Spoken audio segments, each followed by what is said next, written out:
We're really interested in getting local products from farmers in a direct way and getting sort of cutting out middle-level traders and getting consumers to understand who their farmer was. We were really interested in trying to do that internationally.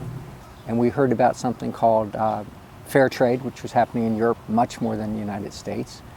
And basically we're sort of compelled by that whole concept of like, let's connect consumers to where their food comes from on international things as well as local things. Coffee was not our goal at all to be engaged as coffee traders, but it turned out coffee was the product that worked. So despite our best efforts to have all kinds of food products, Equal Exchange went for a good 20 years really being a coffee company.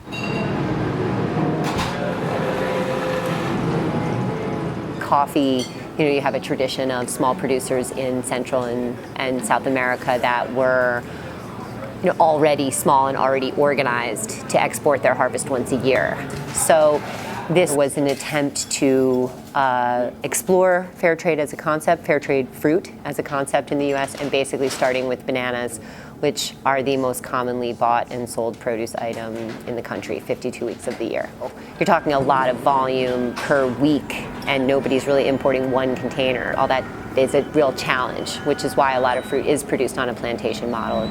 It's really hard to compete in bananas at all on fair trade terms, to actually pay the farmer a decent price and try to sell to a store at some price they can make money is flying in the face of everything that happens in bananas. Who would want to slowly build a supply chain that takes a lot of risk? Business is not set up to do that. We make about 15% less gross profit margin on our fair trade bananas. And we've put our conventional bananas at the same price. So we hear it all the time from customers. One of the big challenges, why are your bananas 99 cents a pound when I can buy them at this chain or this chain for 39 cents a pound? It's one of the most sensitive items in a store that people look at. And it's unfortunate that's what drives the price down constantly.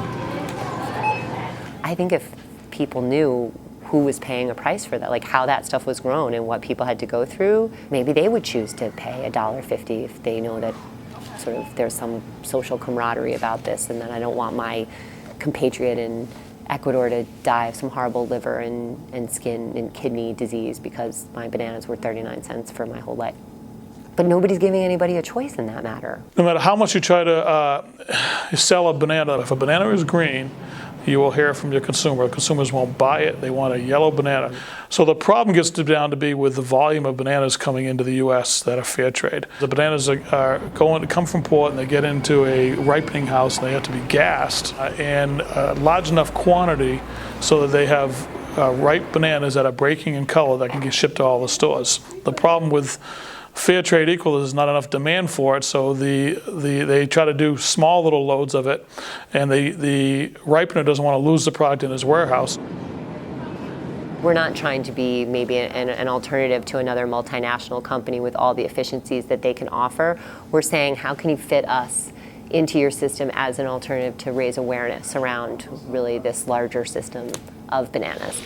What we're trying to do is return it back to, wow, this is actually a fruit.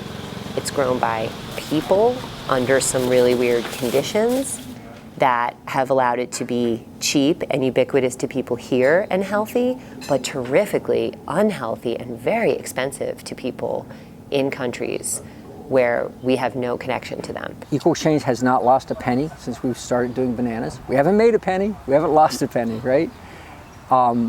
It's been super hard. There's been all these challenges. But small farmer bananas are out there.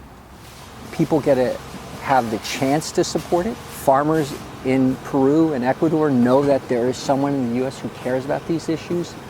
The international movement knows that something is happening in a meaningful way in the U.S. So it's sort of keeping the chance alive that we can make this work.